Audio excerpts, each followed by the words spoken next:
நாளை வேளையிலே நாம் வந்திருப்போம் என்றால் அவரை மகிமைப்படுத்தும்படியாக, இந்த ஜனத்தை எதற்கென்று ஏற்படுத்தினாரு, அவருடைய துதியை சொல்லும்படியாக, அவருக்கென்று வாழும்படியாக, அவருடைய நாமத்தை மகிமைப்படுத்தும்படியாக. இந்த காலை வேளையிலே நாம் வந்திருப்போம் என்றால் அவரை மகிமைப்படுத்தும்படியாக, அவர் செய்த நன்மையை நினைத்து மனதார அவரை நாம் துதிப்பதற்காக தேவனுடைய பிள்ளையே எல்லாம் கண்களை மூடி, ஓ நன்றி நன்றி நன்றி தகப்பனே, உமக்கு நன்றி செலுத்துகிறோம் ஆண்டவரே, உம்மையால் உயர்த்துகிறோம் உயர்த்துகிறோம் உயர்த்துகிறோம் ஆண்டவரே. ஓ ஹalleluya ஹalleluya ஹalleluya ஹalleluya ஹalleluya. நன்றி தகப்பனே, நன்மை செய்தீரே. நன்றி தகப்பனே, நன்மை செய்தீரே. நன்றி பலிபீடம் கட்டுவோம், நல்ல தேவன் நன்மை செய்தார். நன்றி பலிபீடம் கட்டுவோம், எத்தனை நன்மைகள், நல்ல தேவன் நன்மை செய்தார். செய்த நன்மை ஆயிரங்கள், ஒன்றல்ல இரண்டல்ல,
அவரை மகிமைப்படுத்து, அவரை மகிமைப்படுத்து, அவரை மகிமைப்படுத்து, என்னை மகிமைப்படுத்துகிறேன்.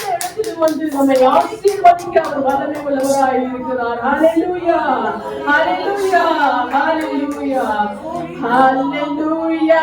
துதி உமக்கே, ஹல்லேலூயா, துதி உமக்கே. மகிமை, ஹல்லேலூயா, துதி உமக்கே, ஹல்லேலூயா, துதி உமக்கே. வல்லக்கவல் என்னை தலையாக்குமே, வீழாக்கவல் என்னை மேலாக்குமே. வல்லக்கவல் என்னை தலையாக்குமே, வீழாக்கவல் என்னை மேலாக்குமே. ஹல்லேலூயா, துதி உமக்கே, ஹல்லேலூயா, துதி அவருக்கே துதி. ஹல்லேலூயா, துதி உமக்கே, ஹல்லேலூயா, துதி உமக்கே. அரக்கன் கொள்ளையத்தை அழைக்கும் வல்லமையை சிறிய தாவீதுக்குள் வைத்தவரே. ஆடுகள் வென்றவரை ஜாதிகள் மத்தியிலே உயர்த்தி துதித்தீரே. மேலே மேலே மேலே மேலே. அரக்கன் கொள்ளையத்தை அழைக்கும் வல்லமையை சிறிய தாவீதுக்குள் வைத்தவரே. ஆடுகள் வென்றவரை ஜாதிகள் மத்தியிலே உயர்த்தி துதித்தீரே. மேலே மேலே மேலே மேலே. ஹல்லேலூயா, துதி உமக்கே, ஹல்லேலூயா, துதி உமக்கே, ஹல்லேலூயா, துதி உமக்கே, ஹல்லேலூயா, துதி உமக்கே. கைவிட்டு தூக்கிவிட்டு உயரத்தில் என்னை விட்டு பிள்ளையை மாற்றிவிட்டு நிரந்தரமாய் தூசியை தட்டிவிட்டு சாம்பலில் தூக்கிவிட்டு சிங்காரம் தந்துவிட்டு நிரந்தரமாய். கைவிட்டு தூக்கிவிட்டு உயரத்தில் என்னை வைத்து பிள்ளையை மாற்றிவிட்டு நிரந்தரமாய் தூசியை தட்டிவிட்டு சாம்பலை தூக்கிவிட்டு சிங்காரம் தந்துவிட்டு நிரந்தரமாய். ஹல்லேலூயா, துதி உமக்கே வருகிறது. ஹல்லேலூயா, துதி உமக்கே, ஹல்லேலூயா, துதி உமக்கே, ஹல்லேலூயா, துதி உமக்கே, ஹல்லேலூயா, துதி உமக்கே, ஹல்லேலூயா, துதி உமக்கே, ஹல்லேலூயா, துதி உமக்கே, ஹல்லேலூயா, துதி உமக்கே.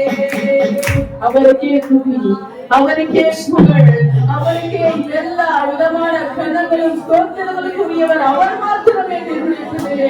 உயரத்தில் வைத்த தேவன், தாழ்மையிலே நினைத்த தேவன், அகாதத்தில் நம்மை அவரை மேன்மையாக வைத்திருக்கிற அவருடைய கிருபை அது மேலானதாக இருக்கிறது.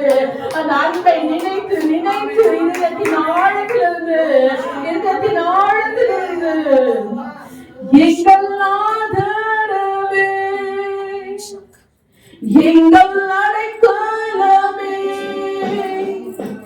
எங்கள் மறைவிடமே, உம்மை ஆராதிப்பேன்.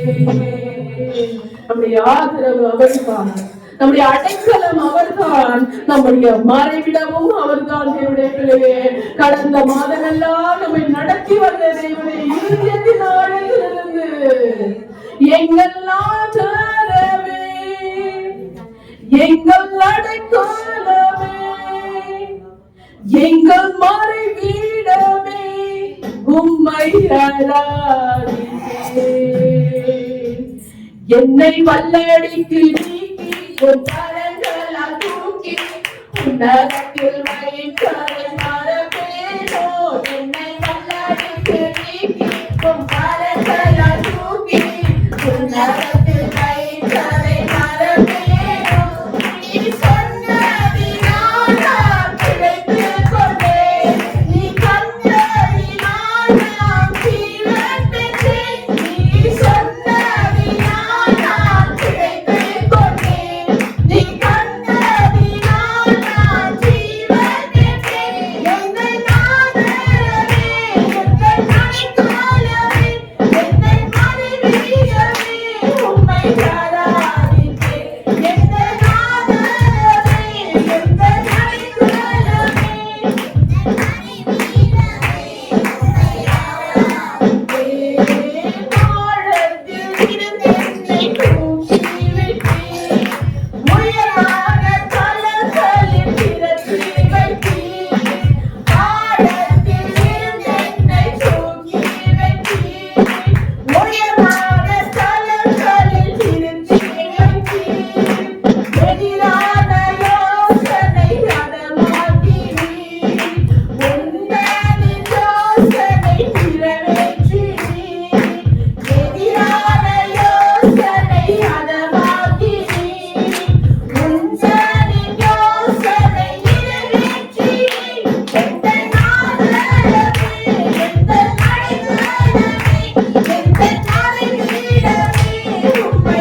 உயர்த்தி அவர் சொல்லி நடக்காதது ஒன்றுமே கிடையாது. எத்தனையோ வாக்குத்தத்தங்கள், எத்தனையோ நன்மைகள் நம்ம வாழ்க்கையில ஆண்டவர் சொல்லிக் கொண்டுதான் இருக்கிறார். அதை இன்று வரை அவர் நிறைவேற்ற அவர் வல்லமையுள்ள தேவனாய் இருக்கிறார். என்னுடைய பிள்ளையே, எல்லா மனதார இதயத்தின் ஆழத்திலிருந்து அவரை நோக்கி பார்த்து கரங்களை உயர்த்தி அப்பா நான் அல்ல, நீர் மாத்திரமே உமேனவர் உயர்த்துகிறோம் என்று கரங்களை உயர்த்தி ஆண்டவரை நோக்கி இதயத்தின் ஆழத்திலிருந்து இயேசுவை பார்த்து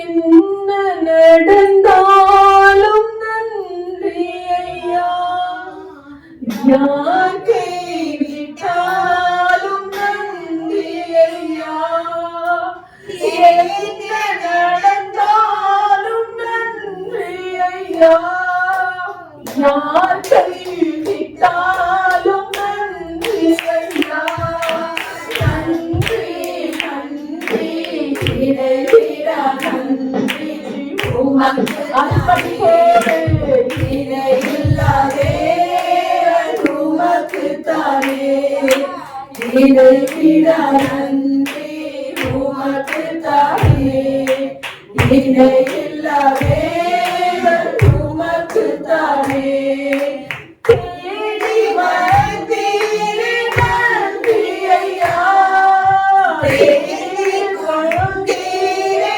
நன்றி ஐயா, தேடி வந்தீரே நன்றி ஐயா, தேடி கொண்டீரே நன்றி ஐயா, நன்றி நன்றி இறைவா நன்றி உமக்கு தானே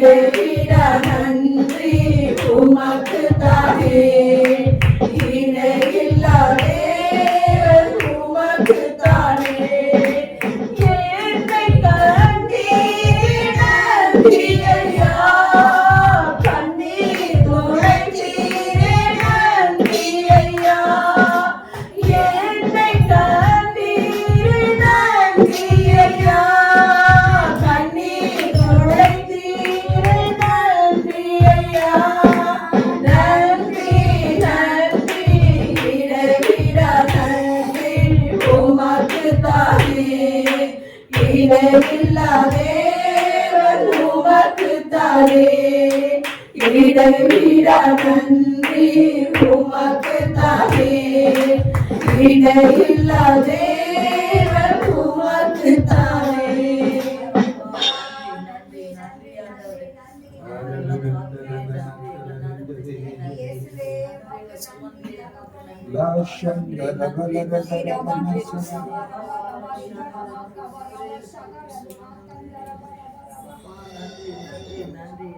நன்றியுள்ள இருதயம் நன்றியற்ற இருதயம் நன்றியோடு நாம் ஆண்டவரை துதிக்க தேவ பிரசன்னத்திலே இணையற்ற பிரசன்னத்திற்காக நீர் எங்களுக்கு போதும் ஆண்டவரே நாங்கள் உண்மையே நாங்கள் ஆண்டவரே பாதபடியிலே எங்கள் வாழ்நாளில் எல்லாம் நாங்கள் செய்து நடப்போம் எங்களை பொறுப்பெடுத்து நடத்தியா கொடுத்த இந்த தெய்வத்தின் சபை வல்லமை ஊழியம் மேலும் பெருகும்படியாக அடைக்காலத்தில் எங்களை வைத்து வழி நடத்தி ஆசை எங்கள் தேசத்தை நாங்கள் ஆசீர்வதிக்கிறோம் தேசம் சேமத்தை அடையும் தொழில் பெருக விவசாயிகள் ஆசீர்வதிக்கப்படும் எல்லா மக்களுக்கு வேண்டிய நன்மைகள் பெருமைகள் பெருக தேவ சமாதானம் ஒவ்வொருடைய இருதயத்தின் குடும்பத்தையும் மாற்றுவது ஆண்டவரே வியாதிகள் பலவீனங்கள் நீங்க வியாதியின் படுக்கைகள் மாறு சாபங்கள் எங்கள் தேசத்தின் தலைவர்களை ரட்சித்து வழிநடத்தி ஆசிரியர் எல்லாவற்றிலும் நேரே மகிழ்ச்சி தொடர்ந்து எங்களுடைய பாதத்தில் அர்ப்பணிக்கிறோம் இயேசு கிறிஸ்து முன்னேற்ற நாமத்தால் ஜெபிக்கிறோம் ஜீவனுள்ள நடக்கிறோம் ஆமென் ஹல்லேலூயா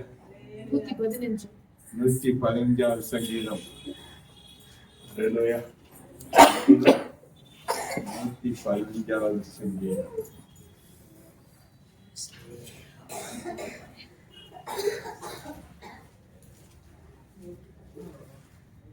மீன்மா வாசிக்கிறியா வா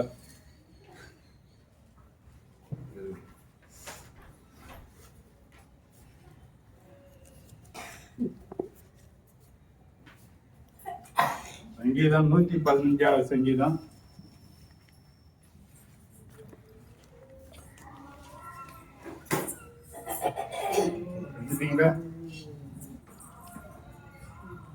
எங்கள் சங்கீதம் 115 எங்களுக்கு அல்ல கர்த்தாவே எங்களுக்கு அல்ல உமது கிருபையின் நிமித்தமும் உமது சத்தியத்தின் நிமித்தமும் உம்முடைய நாமத்திற்கே மகிமை வர பண்ணும்.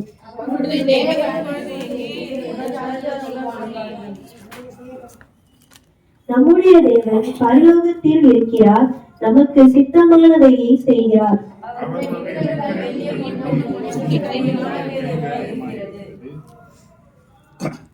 அவைகளுக்கு வாயிருந்தும் பேசாது, அவைகளுக்கு கண்கள் இருந்தும் காணாது, அவைகளுக்கு கைகள் இருந்தும் தொடாது, அவைகளுக்கு கால்கள் இருந்தும் நடவாது, தங்கள் தொண்டையினால் சத்தமிடவும் மாட்டாது.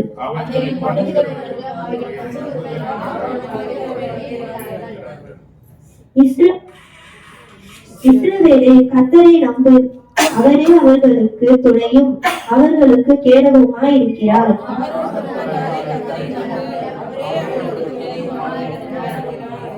கர்த்தருக்கு பயப்படுகிறவர்களே கர்த்தரை நம்புங்கள், அவரே அவர்களுக்கு துணையும் அவர்களுக்கு கேடகமாய் இருக்கிறார்.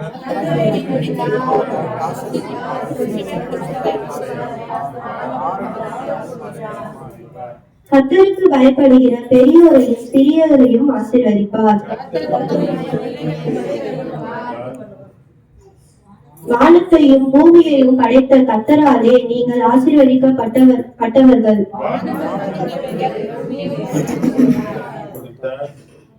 மரித்தவர்களும் மௌனத்தில் இருக்கிறவர்களும் அனைவரும் கர்த்தரை துதிப்பார்கள்.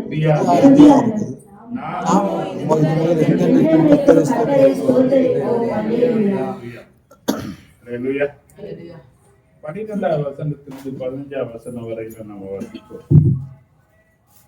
வாசிக்கலாமா? கர்த்தர் நம்மை நினைத்திருக்கிறார்.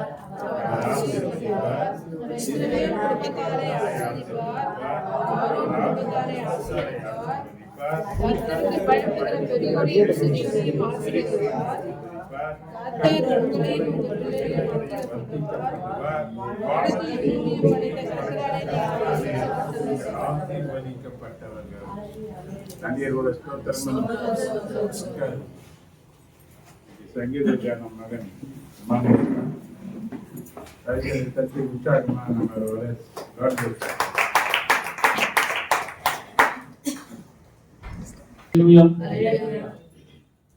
சங்கீதம் 115 சங்கீதம் 9வது வசனத்தை குறித்து தான் நம்ம தியானிக்க போறோம்.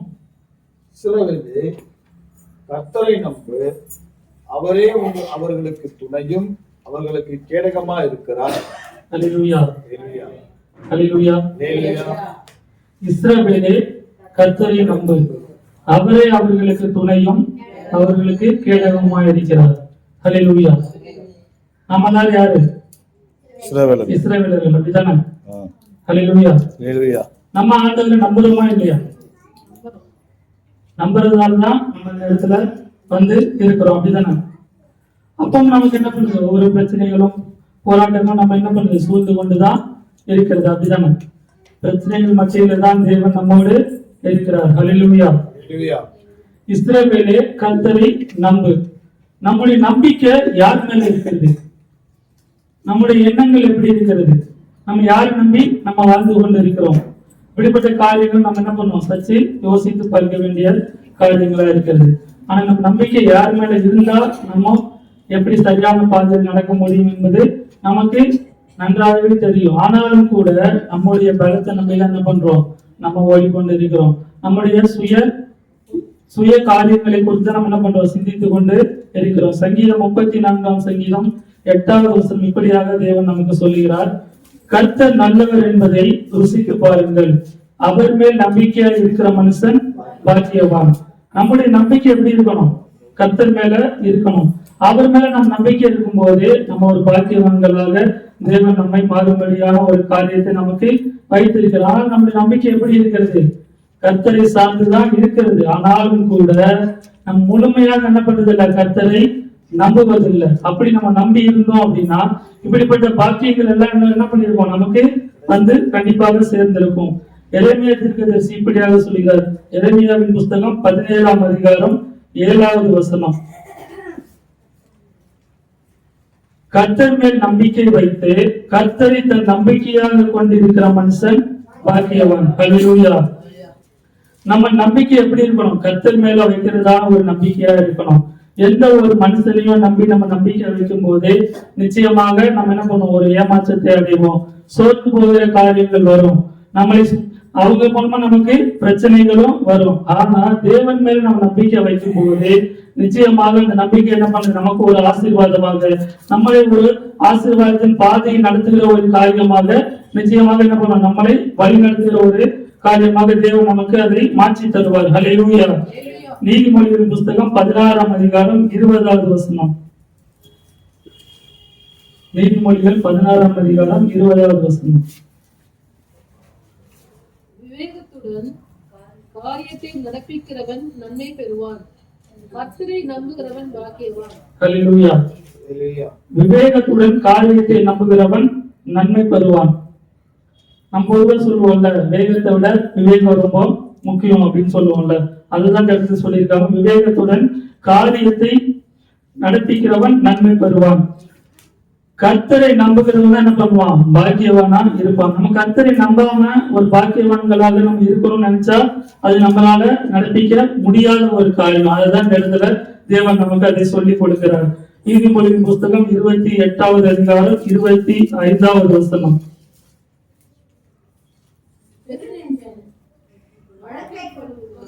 கர்த்தரை நம்புகிறவனோ செழிப்பான். ஹல்லேலூயா. பெருநெஞ்சன் வழக்கை கொழுகுகிறான், கர்த்தரை நம்புகிறவனோ செழிப்பான். கர்த்தரை நம்பினா மட்டும்தான் நமக்கு ஆசீர்வாதம். கர்த்தரை நம்பினா மட்டும்தான் என்ன பண்றோம்? நமக்கு ஒரு செழிப்பான ஒரு ஆசீர்வாதத்தை தேவன் நமக்கு தர வல்லவராக இருக்கிறார். சங்கீதங்களின் புஸ்தகம் 37ஆம் அதிகாரம் 5வது வசனம்.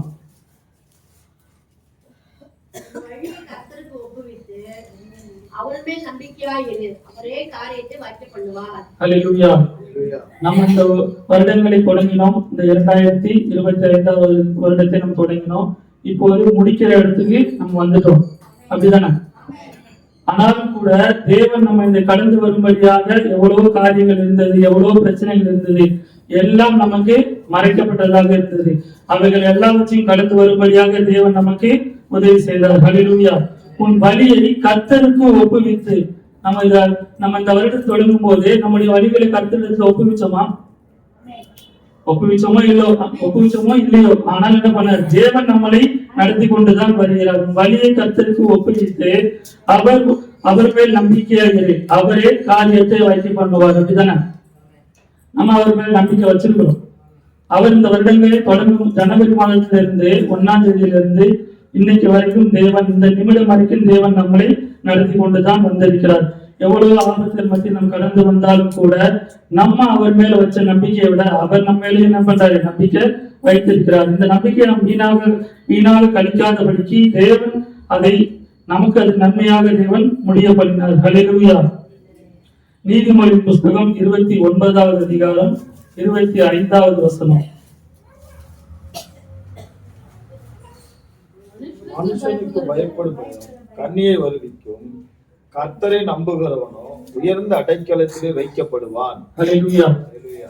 நம்ம நம்பிக்கை மனுஷன் மேல வச்சா நமக்கு எப்படி இருக்கும்? அது நமக்கு ஒரு கண்ணியாக வந்து இருக்கும் என்று நமக்கு சொல்லப்பட்டிருக்கிறது. ஹல்லேலூயா. மனுஷனுக்கு பயப்படும் பயம் கண்ணியை வருவிக்கும். நம்ம மனுஷனுக்கு பயந்தா என்ன பண்ணுவோம்? என்னைக்கா இருந்தாலும் அது நமக்கு பிரச்சனை தான், என்னைக்கா இருந்தாலும் அது நமக்கு ஒரு வேதனை தான். அதுல எந்த ஒரு சந்தேகமும் நமக்கு கிடையவே கிடையாது. ஏன் அப்படின்னா நம்முடைய வாழ்க்கையில நம்ம நிச்சயமாக ஒவ்வொருவருமே அந்த ஒரு நிலைமை நம்ம என்ன பண்ணிருப்போம்? கண்டிப்பாக சந்தித்திருப்போம், அப்படிதானே? ஆனா கர்த்தர் மேல நம்ம காரியத்தை வைக்கப்படும் போது, கர்த்தர் மேல நம்ம நம்பிக்கையை வைக்கும் போது நிச்சயமாக நமக்கு ஒரு விடுதலை உண்டு. நிச்சயமாக தேவன் நம்மளை ஆசீர்வதிக்க அவர் சித்தம் உள்ளவராக இருக்கிறார். சங்கீதங்களின் புஸ்தகம் 40வது சங்கீதம் 4வது வசனம்.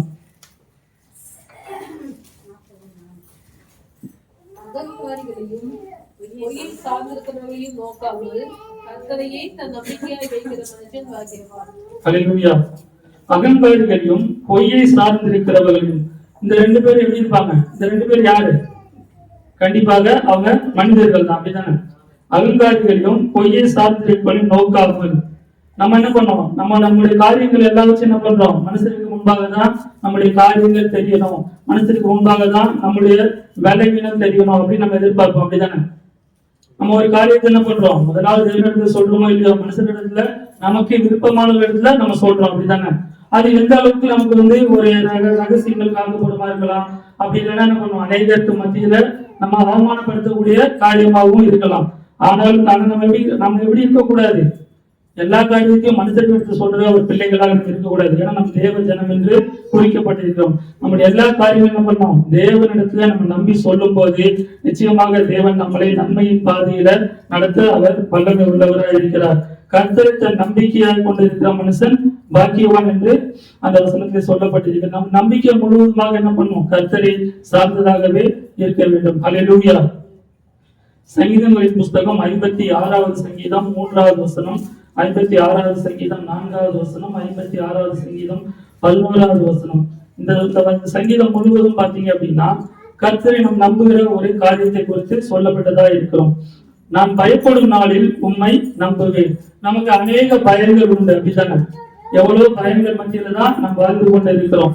ஆனா நம்ம பயப்படும் போது என்ன பண்றது? தேவனை நம்ம நம்பி இருக்கும் போது அந்த பயத்தில் இருந்து விடுதலை கொடுக்க தேவன் வல்லமை உள்ளவராக இருக்கிறார். ஹல்லேலூயா.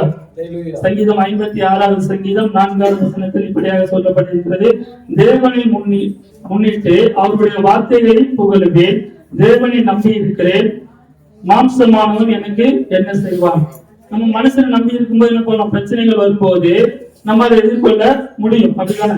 அதை எதிர்கொள்ள முடிந்தாலும் கூட அதை மேற்கொள்ளும் அதிகாரம் தேவனிடத்தில் நமக்கு கொடுக்கப்படவில்லை என்றால் நிச்சயமாக நம்ம தோல்வியை சந்திக்கிற ஒரு காரியமாக இருக்கும். அதனால் தேவனை நாம் சார்ந்து அந்த காரியத்தை மேற்கொள்ளும் போது நிச்சயமாக தேவன் நம்மை அதிலிருந்து விடுவிக்க அவர் சித்தம் உள்ளவராக இருக்கிறார். ஹல்லேலூயா.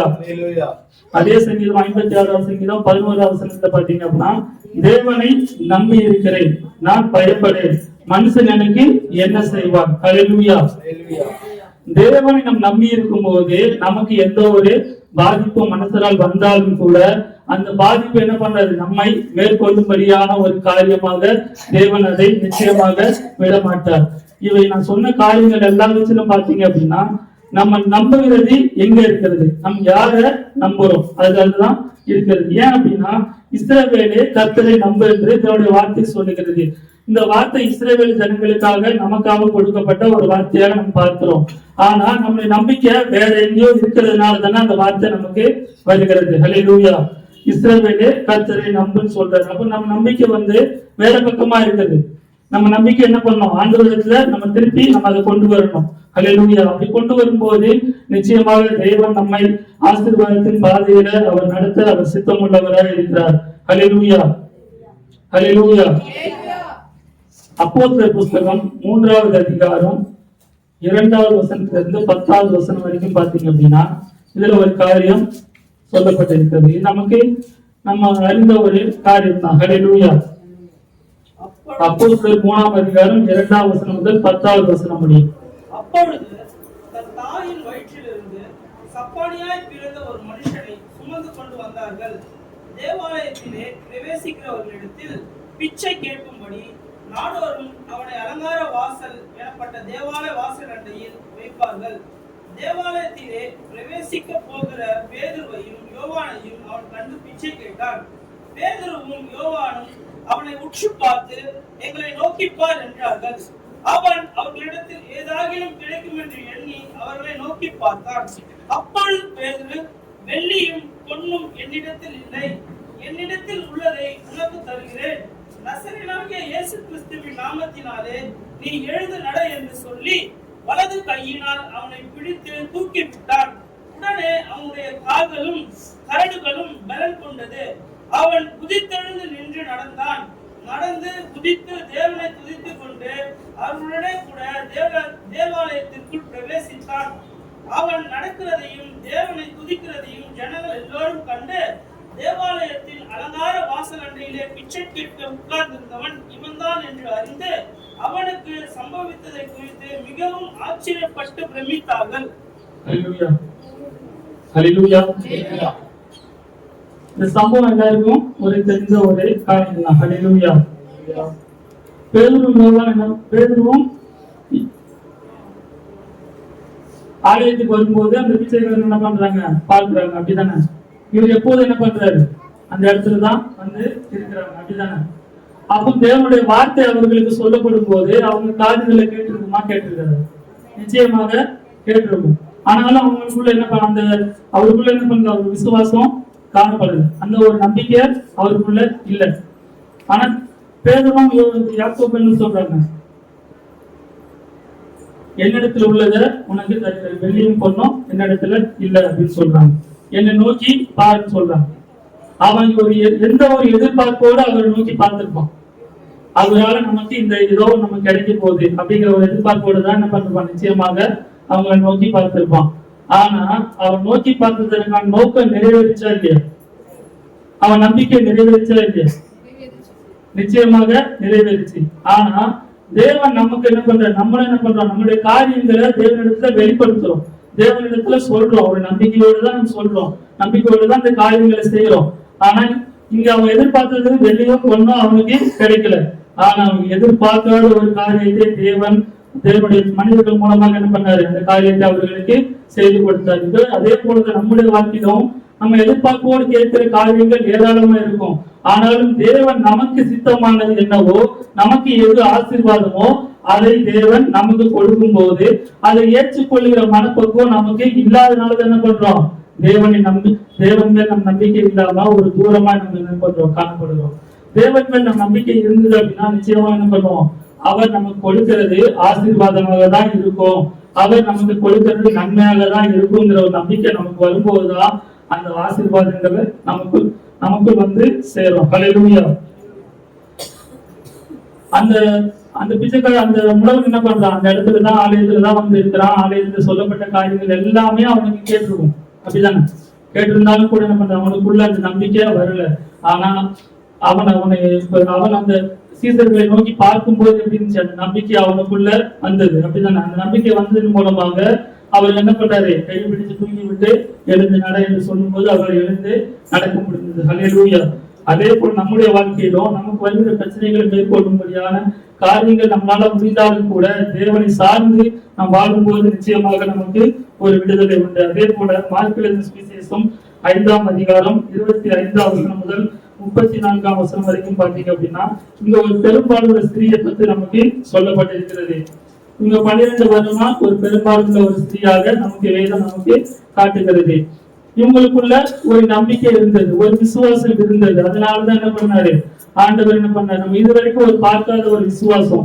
எப்படி நம்ம இஸ்ரவேல் ஜனங்களுக்குள்ள இப்படிப்பட்ட ஒரு விசுவாசத்தை நான் கண்டதில்லை என்று ஆண்டவர் சொன்னார்ல, என் வீட்டுக்கு வருவதற்கு நான் பார்த்திருந்தாங்க, ஒரு வார்த்தை மாத்திரம் சொல்லும், அப்பொழுது என் வேலைக்காரன் சொஸ்தமாவான். அந்த அப்படிப்பட்டதான ஒரு விசுவாசம். அதே போல இந்த விசுவாசம் என்ன பண்ணுது, இந்த ஸ்திரீக்கும் அப்படிப்பட்டதான் ஒரு விசுவாசம் இருந்தது, ஒரு நம்பிக்கை இருந்தது. அதன் மூலமாக என்ன பண்றாங்க, அந்த வஸ்திரத்தின் தொங்கலின் ஓரத்தை தொட்டாலும் நான் சுகமாவேன் என்ற ஒரு விசுவாசம், ஒரு நம்பிக்கை இருந்த நிமித்தமாக நிச்சயமாகவே அவங்களுக்கு ஒரு விடுதலை கிடைத்ததா இல்லையா? நம்ம நம்பிக்கையை வந்து ஆண்டவர் மேல வைக்கும் போது நிச்சயமாக நமக்கும் தேவன் விடுதலையை கொடுக்க அவர் வல்லவராக இருக்கிறார். தேவன் தாமே இந்த வார்த்தையை ஆசீர்வதித்து அங்கீகரிப்பார்கள்.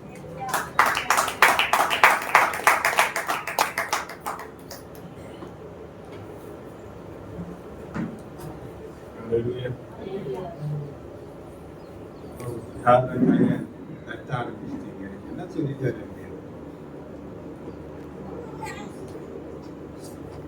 இஸ்ரவேலே கர்த்தரை நம்பு அப்படின்னா என்ன அர்த்தம் தெரியுமா? நீங்க நம்பலன்னு அர்த்தம். ஏன்னா போராட்ட காலங்களிலே நம்ம இருக்கிறோம். சாத்தான் எப்பவுமே ஒரு சவால் விட்டுமே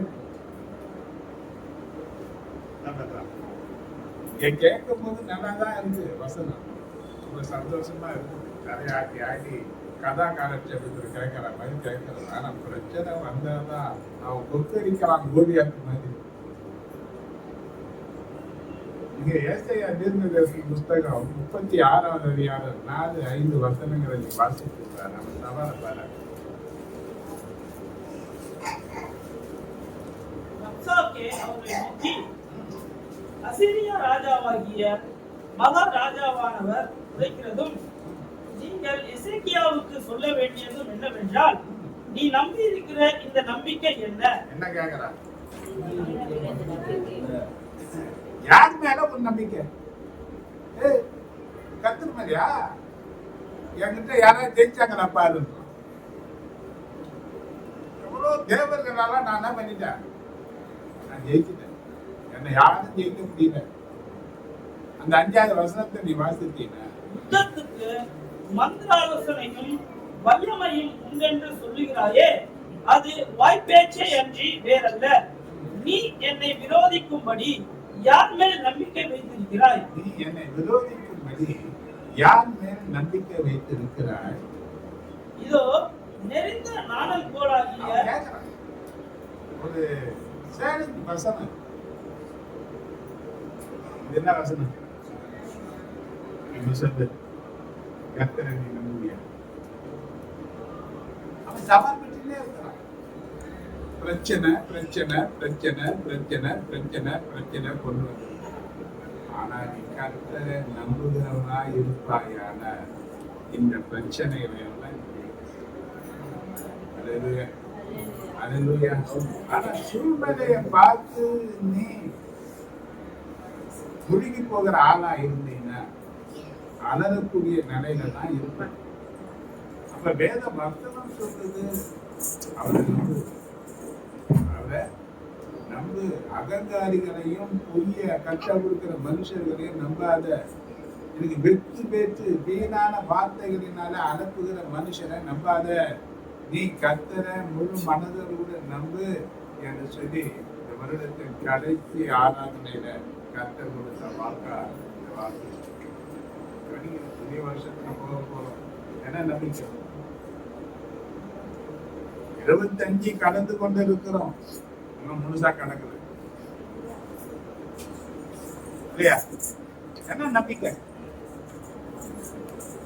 புதிய வருஷத்துக்குரிய நம்பிக்கை என்ன? நம்பிக்கை உங்களுக்கு என்ன? தரிசனம் உனக்கு என்ன? விசுவாசம் உனக்கு எதை நோக்கி போயினுக்குது? காது கேட்குமா? நான் பேசுறது காது கேக்குதா? கேட்டா சொல்லுங்க, கேட்டா மாதிரி தெரியல, செவிட்டு பெரிய மாதிரி இருக்கிறீங்க. என்ன நம்பிக்கை உனக்கு? கர்த்தர்தான் நம்பிக்கை. வாய் திறந்து சொல்ல முடியாதா? என்னதான் நம்பிக்கை எனக்கு? அவர்தான் நம்பிக்கை. அவரை எல்லாமே எனக்கு ஒரு நம்பிக்கையா இல்ல. எந்த மனுஷனும் எனக்கு நம்பிக்கை கிடையாது. யார் மேலேயும் நம்பிக்கை வைக்க முடியாது. ஏன்னா மனுஷன் நம்ப தகுந்தவன் நல்ல, அவன் யாரு கிடையாது. அவனை நம்பாத என்று தேவன் சொல்லும் போது அவனை நம்பி நான் மோசம் போயிட்டேன்னா நான் சொல்லவே முடியாது. ஏன்னா சொல்லிட்டாரு ஏற்கனவே. அப்ப என் நம்பிக்கை யார் மேலதான்? என் மேலதான். ஒருவேளை இந்த 2025 மனுஷர்கள் மேல நீ நம்பிக்கை வைத்து நாசமா இருக்கலாம், மனுஷர்கள் மேல நம்பிக்கை வைத்து மோசம் போய் இருக்கலாம். ஆனா அந்த வருடத்தின் கடைசி நாட்களில இந்த சங்கீத காண்டத்துல தேவன் பேசுறது, சில பேரே கர்த்தரை நம்பு. என்ன சொல்ற? நீ யார் யார் வார்த்தைகளை நம்பி நம்பி நம்பி நம்பி நம்பி சீட்டுகள் சரிந்து போன மாதிரி சரிந்து இருந்தாலும் ஒரு நம்பிக்கையாக தேவன் இந்த வருடத்தின் கடைசி ஆராதனையில பேசுறது நம்பு, கர்த்தரை நம்பு. ஏன்னா அவரை நம்புகிறவர்கள் உயர்ந்த அடைக்கலத்துல வைக்கப்படுவாங்க. எங்க? ஒரு சாதாரண இடத்துல கிடையாது.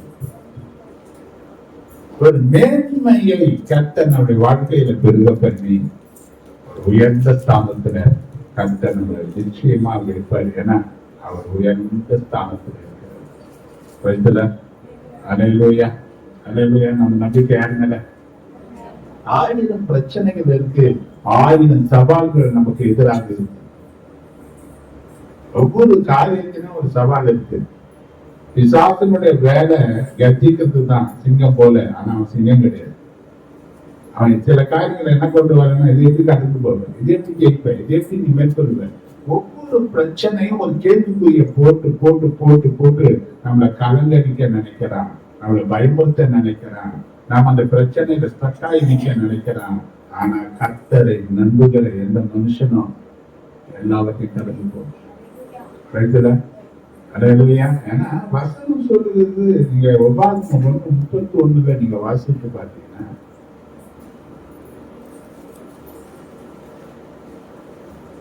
ஒரு மனிதன் தன் பிள்ளையை சுமந்து கொண்டு போவது போல, ஒரு மனுஷன் தன் பிள்ளையை சுமந்து கொண்டு போவது போல நீங்கள் இவ்விடத்திற்கு வருகிற வரைக்கும், நீங்கள் இவ்விடத்திற்கு வருகிற வரைக்கும் நடந்து வந்த வழிகள் எல்லாவற்றிலும் உங்கள் தேவனாகிய கர்த்தர் உங்களை சுமந்து கொண்டு வந்ததை கண்டீர்களே. கைகளை செலுத்தி ஆண்டவரை மகிமை சொல்லிட்டாங்க. வந்தா தகப்பனாய் தேவன் இருந்து நம்மை சுமந்து வந்ததுனால இந்த நாட்டில் நம்ம இருக்கிறோம். இதுவரை நான் நடத்தினோம். உபாகமம் 32:10-11 வாசித்து,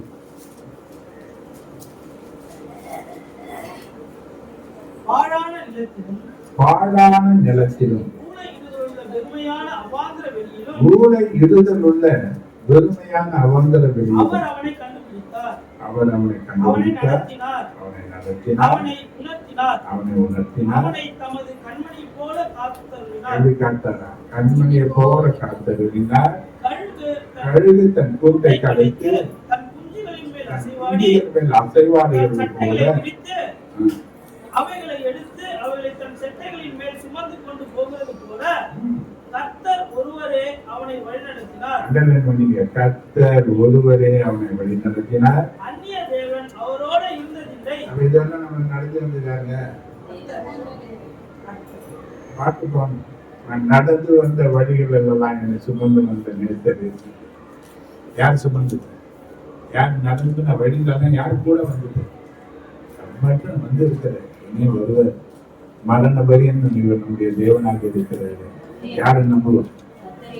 எல்லா சூழ்நிலையும், எல்லா பிரச்சனையும், எப்படியாப்பட்ட நெருக்கங்கள் இருந்தால், இக்கட்டான நிலைகள் இருந்தாலும், எத்தனை பயங்கள் சூழ்ந்தாலும், அங்கதான் சங்கீதக்காரன் நான் பயப்படுகிற நாளிலே உண்மை நம்புகிறேன். வேற நம்பணும். பயம் தேவன் கொடுப்பதல்ல, அது சாத்தான் கொண்டு வருது. சாத்தான் பல நிலைகளில இந்த பயங்கள் சங்கீதக்காரத்துக்காக பல பயங்கள் நமக்குள்ள இருக்கு.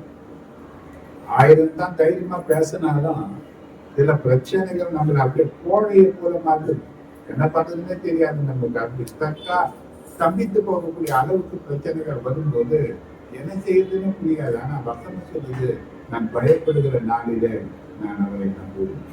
யாரை நம்புவேன்? அவர் தான் நமக்கு அடைக்கிறார். அவர் தான் நமக்கு ஆதரவு. அவர் தான் நமக்கு அடைக்கிறார். நன்றியோட நம்ம ஆண்டவரை ஸ்தோத்திரம் கொடுத்த சங்கீத தியானத்திற்காக மீண்டுமாக ஒரு விஷயம் நன்றியோட ஆண்டவரை அறிவிப்பு. வருடத்தின் கடைசி நாட்களில் போய் கொண்டிருக்கிறோம். வேத வசனம் சொல்லும்படி இன்று சுத்திகரிப்பு நாளை அற்புதம். யோசுவா 3:5 அப்படிதான் சொல்லுது.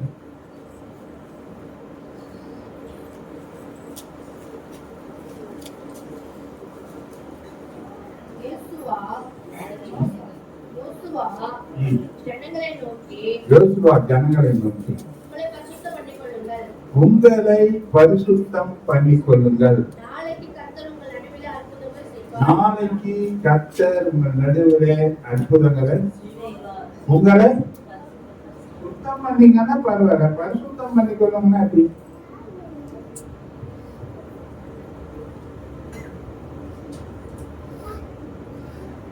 பதிமூணு சாக்கடை இருக்குன்னு சொல்றாரு இயேசு கிறிஸ்து. மார்க் 7வது அதிகாரம் 21, 22.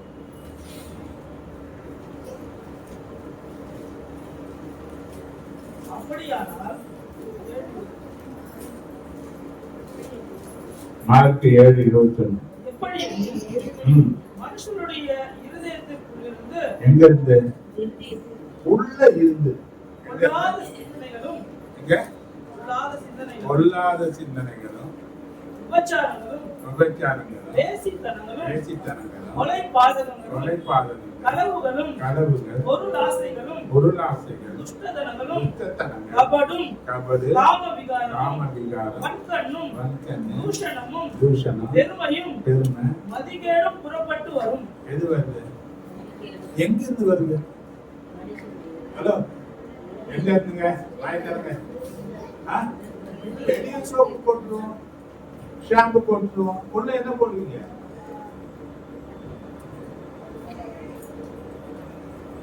இவன் மண்ணுக்கு போயிடும்.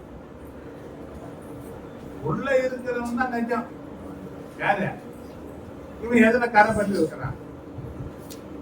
நீங்க எபேசியர் 4:27 வாசித்து விசுவாசத்துக்கு இடம் கொடாமலும் இருந்தால்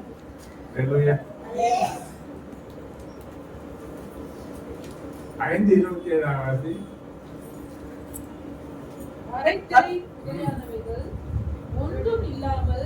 கரை திரை பிழை ஒன்றும் இல்லாமல் பரிசுத்தமும் பரிசுத்தமும் பிழையற்றதுமான மகிமையுள்ள பரிசுத்தமும் மகிமையான சபையாய் நாம் என்ன பண்ணணுமா? எப்படியாப்பட்டதா இருக்கணுமா? கரைத்திரை பிழையற்றதாக. எவ்வளவு கரைப்படுது? சிந்தனையில, பார்வையில, செயல்பாடுல. எப்படி சுத்திகரிக்கணுமா? வெளிப்படுத்தின 21:2 நீங்க பார்க்கலாம்.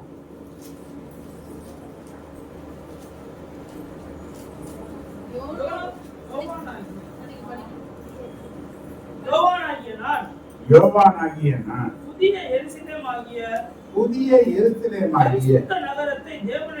பரிசுத்த நகரத்தை தேவனிடத்திலிருந்து இறங்கி வர கண்டேன். எப்படி கண்டாரா? என்ன நகரமா இருந்ததா? பரலோகத்தை இறங்கி வர கண்டேன். அது தன் புருஷனுக்காக, யாருக்காக? தன் புருஷனுக்காக, தன் புருஷனுக்காக அலங்கரிக்கப்பட்ட மணவாட்டியைப் போல ஆயத்தமாக்கப்பட்டிருந்தது. ஒரு மணவாட்டி எப்படி அலங்கரிப்பாங்க? கல்யாணம் பொண்ணுதான் தெரியும் எத்தனை வாட்டி பியூட்டி பார்லர் போவோம், எத்தனை பியூட்டி பார்லர் வீட்டுக்கு வருவாங்க, எவ்வளவு பணம் செலவாகும், எவ்வளவு நேரம் செலவாகும். இல்லாத ஒரு கொஞ்ச நேரம் எங்க உட்கார வைக்க போறாங்க, முகமே மாறி போதியா? இதுதானா தெரியல. அந்த அளவுக்கு இல்லையா? பியூட்டி பார்லர் என்ன பண்றான்? எத்தனை ட்ரிம்மு, எத்தனை கலரு, கருத்து எப்படி ஆயிப்போகுது? வேஷம் மாறுது. அது வேற எப்படி அலங்கரிக்கிறாங்களா? அப்போ கிறிஸ்துவாகிய மணவாளனுக்கு மணவாட்டியாகி நீயும் நானும் எப்படி சுத்திகரிக்கப்படும், எப்படி அலங்கரிக்கப்படும்? இந்த சுத்திகரிப்போ அலங்கரிப்பு இல்லாம மனமேடையில உட்கார முடியாது. மனமேடையில கிறிஸ்துவோடு கூட உட்கார முடியாது. ஒரு அழுத்து வஸ்திரங்களை போட்டு மனவாட்டி போய் மனமேடையில உட்காருமா? அதுக்குன்னு வஸ்திரம் இருக்குது இல்லையா? மெல்லிய வஸ்திரம். எப்படியாப்பட்ட வஸ்திரமா? மெல்லிய வஸ்திரம். ரொம்ப சூப்பர் ஃபர்ஸ்ட் குவாலிட்டி துணி எடுக்கிறாங்க. எப்படி முடியாதவங்க கூட கொஞ்சம் காஸ்ட்லியா தான் இருக்கும் இல்லையா? இப்ப நமக்கு என்ன வஸ்திரம்? மெல்லிய வஸ்திரம் பரிசுத்தவான்களுடைய நீதின்னு சொல்லப்படுது. அது எது? நீதி. நம்மகிட்ட நீதி இருக்கா, அநீதி இருக்கா?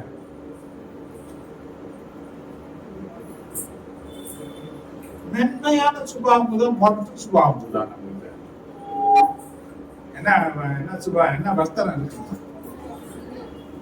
சில நேரத்துல அடாவடி தனம் இருக்குது இல்லையா? மொத்த சுபாவம் இருக்குது இல்லையா? சில வேலை அதை முடிக்கிற தன்மை இருக்குது இல்லையா?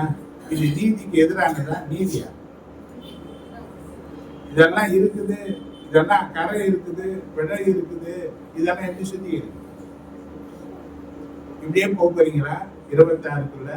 இல்லைன்னா அதை சுத்திகரிக்க போறீங்க? எப்படி? இந்த வருஷத்துல எத்தனையோ நாள் உபவாச நாட்களை நீங்க சபையை அசட்ட பண்ணிருக்கிறீங்க. 3 நாட்கள் கொடுக்கப்படுது. 3 நாட்கள் உங்களுடைய ஆசீர்வாதங்களுக்காக ஒதுக்கப்படுகிற நாட்கள்.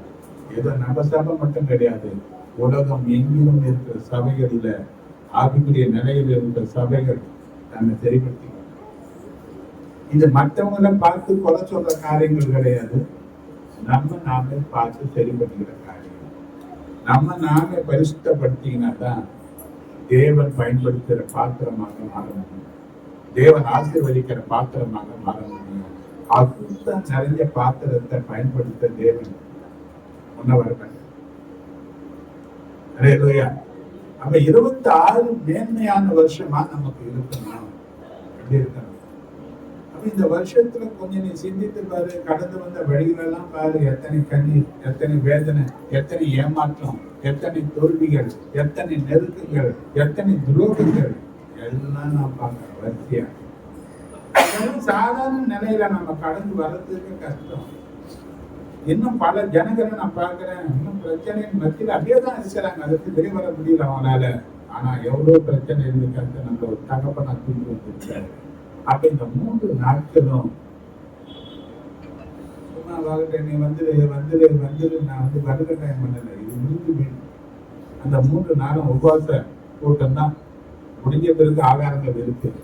ஆனா அந்த விருந்து நாளா நினைச்சு விருந்துல பங்கெடுக்கும்படியாக ஒரு இனிஷியேஷன் சபை மூலமா அவங்களுக்கு கொடுக்குறது.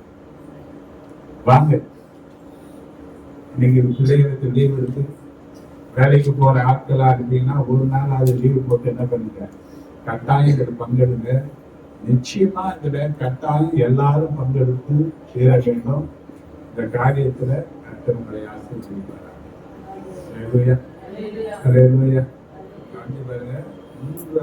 புதன்கிழமை அன்னைக்கு நைட் பிரேயர் இருக்கு, அன்னைக்கு காலையிலையும் சுத்திகரிப்பு மீட்டிங் இருக்கு.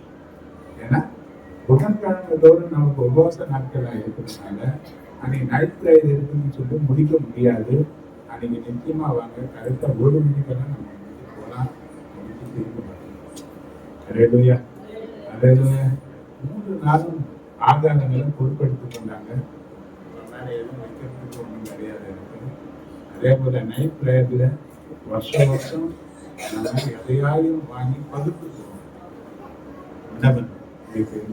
பிஸ்கெட்டு இப்படி வாங்கி வருஷம் எல்லாம் வாங்கி கொடுத்தது மண்ணா வச்சு ஜெபம் பண்ணி பகிர்ந்து எடுத்துப்போம். ஏன்னா தேவனுடைய சமூகத்துக்கு போகும்போது எதையாவது ஒரு நன்மைகளை கொண்டு போகணும் என்ற அடிப்படையில தான் அந்த காரியத்தை செய்யலாம். இது உற்சாகமா பகிர்ந்து கொள்ளுங்க. அன்னைக்கு ஒரு குடும்பம் கேக் எடுத்துக்கினாங்க, நான் கேக் வாங்கி தரேன்னாங்க.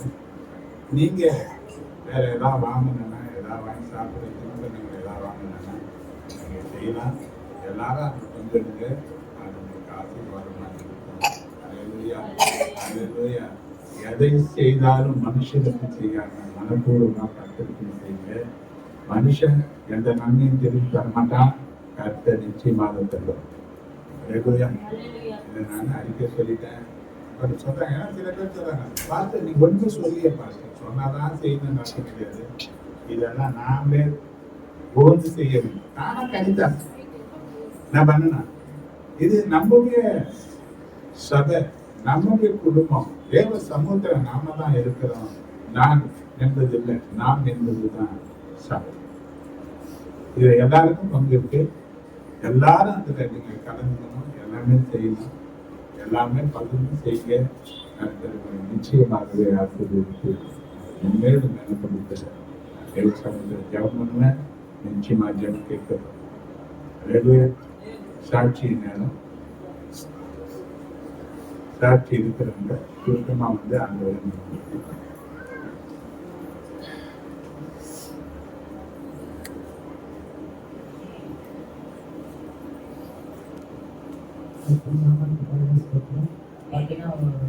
வாரத்துல ரொம்ப குளிர், மழை, நிச்சயமாக பாத்ரூம் போக முடியல. ஆனா 1/2 மணி நேரம் 10 நிமிடம் ஜெயிக்க ஞாபகம் போட்டு பண்ணேன். அப்புறம் பாஸ்ட் ஜவம் பண்ணோட அந்த குழுல ஜவம் பண்ணி அந்த முடிச்சோன்னு அந்த குழு நிகழ்ச்சி அப்போ நாங்கள் சுகத்தை கொடுத்த தேவனுக்காக கொடான ஒரு நன்றி சொல்றோம்.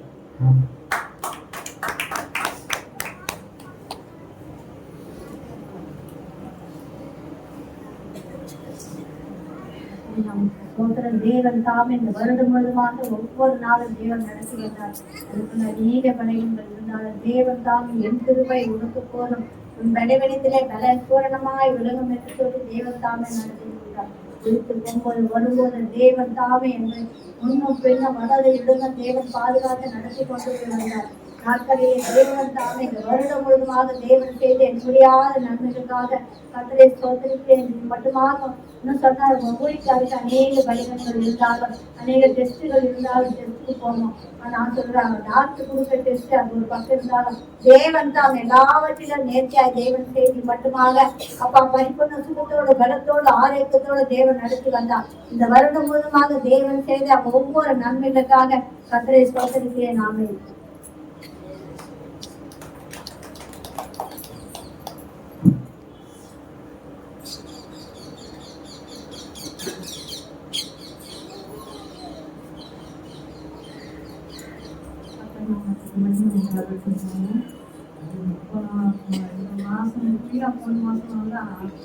இந்த வருஷத்துக்குள்ள ஒரே உபத்திரம் போராட்டம் தான் என்னால முடியல. ஏசப்பாதான் என்னை முழுவதும் தான் நடத்தி கொண்டு இருந்தாரு. அப்புறம் எங்க பையன் வந்து வீடு வந்து கட்டி நான் ஜெபம் பண்ணியிருந்தேன் பாஸ்டர் கிட்ட சொல்லி ஜெபம் பண்ணியிருந்தேன் பாஸ்டர் நான் கட்டி சீக்கிரம் போட்டுட்டு நீ ஜெபம் பண்ணுங்க பாஸ்டர்னு சொல்லி சொன்னேன். நான் ஜெபம் பண்ணியிருந்தாரு, நானும் ஜெபம் பண்ணியிருந்தேன். ஆண்டவர் பெரிய காரியம் செய்யறாரு. வேலை கட்டின்னு போனாரு, கீழே கொடுத்தாரு, கீழே காலி பண்ணி கொடுத்தாரு. நான் போன பிறகு சுண்ணா படிக்கிறோம் சொன்னதுல பிறகு அப்புறம் பாகிஸ்தான் எடுத்தாரு. போறதுக்கே அவனுக்கு மனசு இல்லை. அப்புறம் ஜெபம் பண்ணியிருந்தோம். பாஸ்டர் வந்து ஜெபம் பண்ணிட்டு அந்த பால் காசுட்டு நாங்கள் வீட்டை போட்டுட்டு ஆண்டவர் தெரிவு செய்தாரு. ஆண்டவர் கோடான கூடிய நன்றி செய்தார்.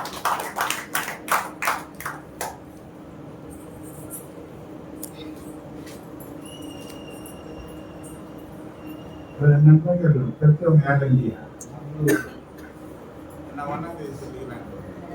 சுருக்கமா சொல்லுங்க. டெல்லியா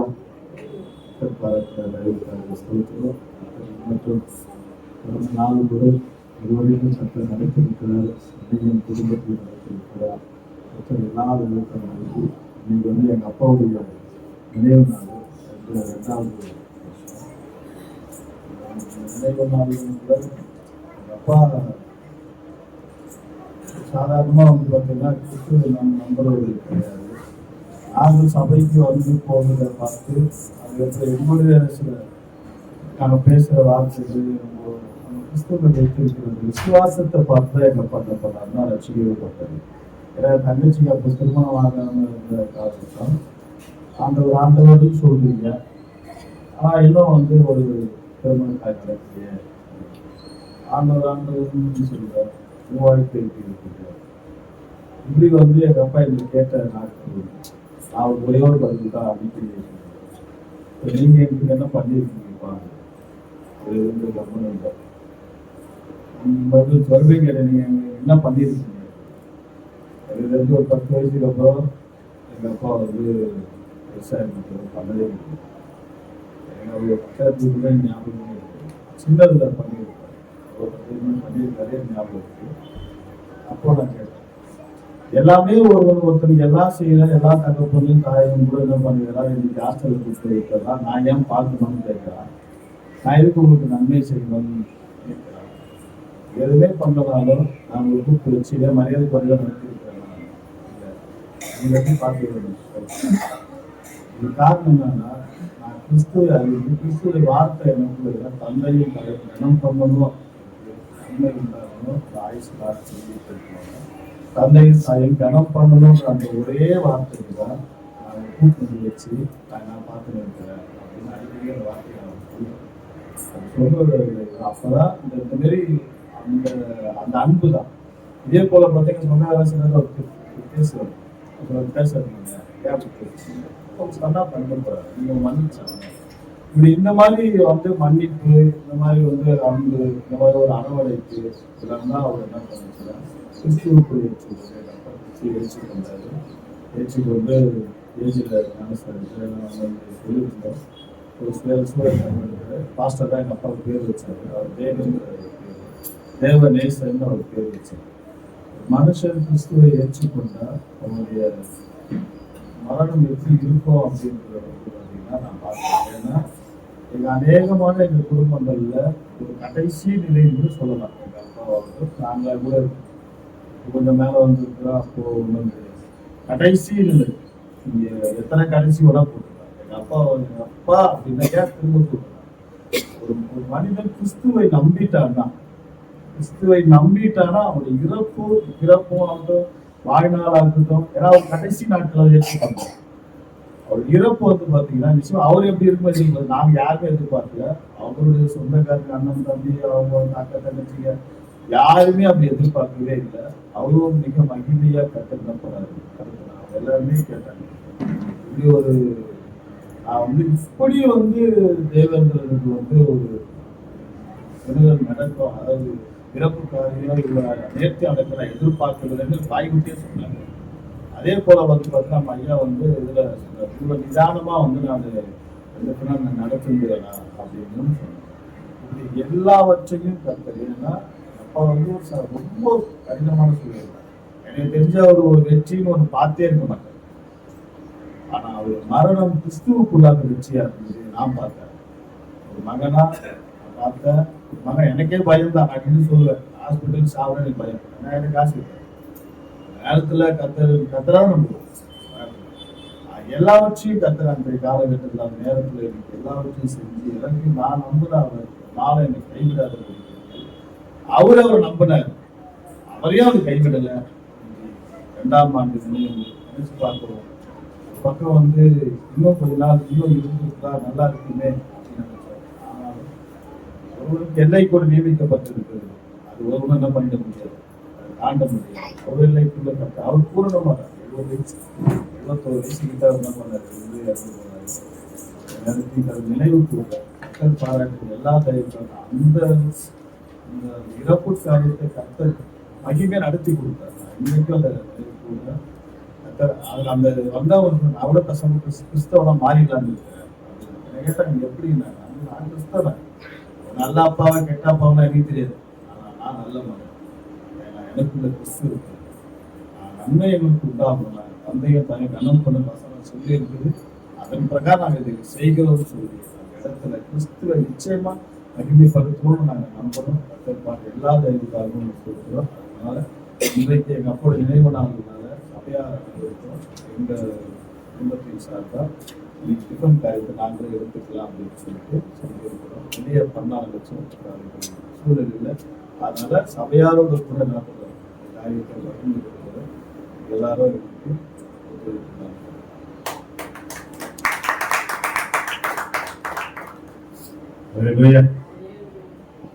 சாட்சிகளுக்காக ஆண்டவரை நன்றியோடு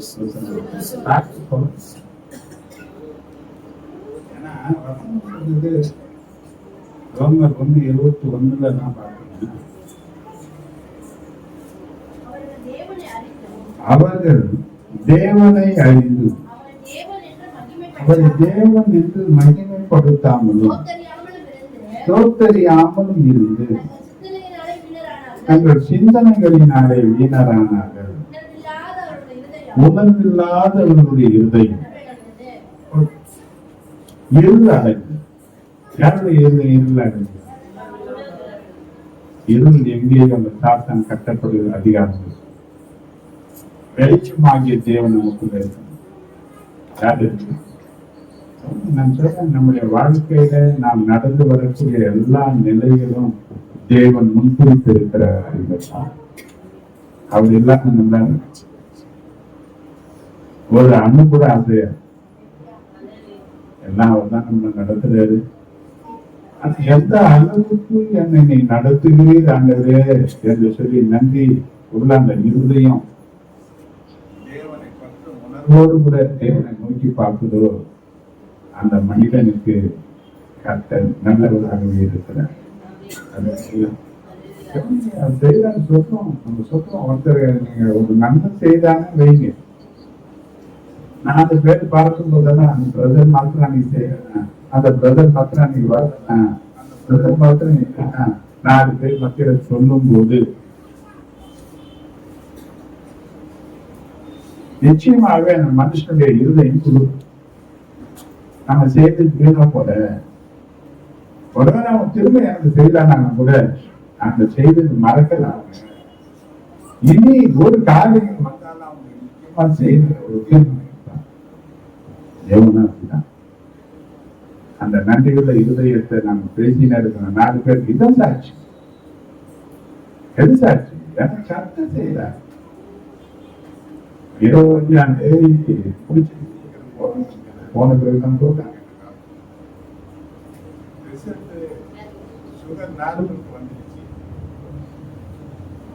பெரிய காரியம் இல்லையா?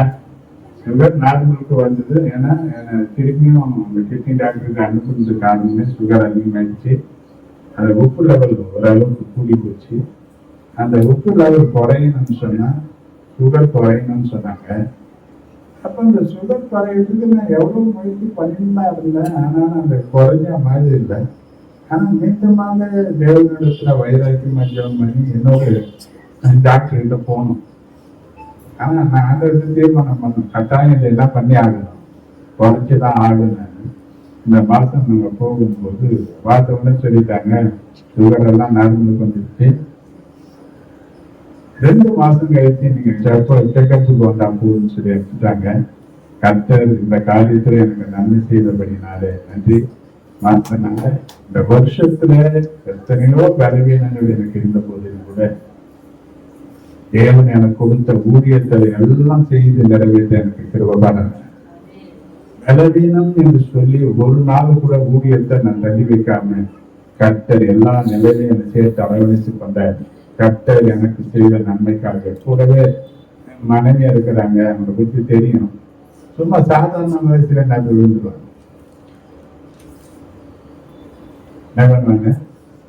நிறைய பலவீனங்கள் இருந்தாலும் கர்த்தர் எனக்கு ஏற்ற மனைவியை கொடுத்து எல்லா நிலையும் நாம உதவியா இருக்கிறதுக்கு எனக்கு மட்டும் துணையா இருக்க கர்த்தர் வச்சிருக்கிறாரு. நல்ல மனைவிக்காக நான் கர்த்தரை தோத்தரிக்கிறேன். கர்த்தர் அதையும் ஆசீர்வதிப்பாராக. நல்ல பிள்ளைகளை தந்தாரு, நல்ல உறவுகளை தந்திருக்கிறாரு. கர்த்தர் செய்த எல்லா நன்மைகளுக்காகவும் நான் நன்றியோடு ஆண்டவரை துதிக்கிறேன். இந்த சாட்சியை கர்த்தர் ஆசீர்வதிப்பாராக. நம்ம வாழ்க்கை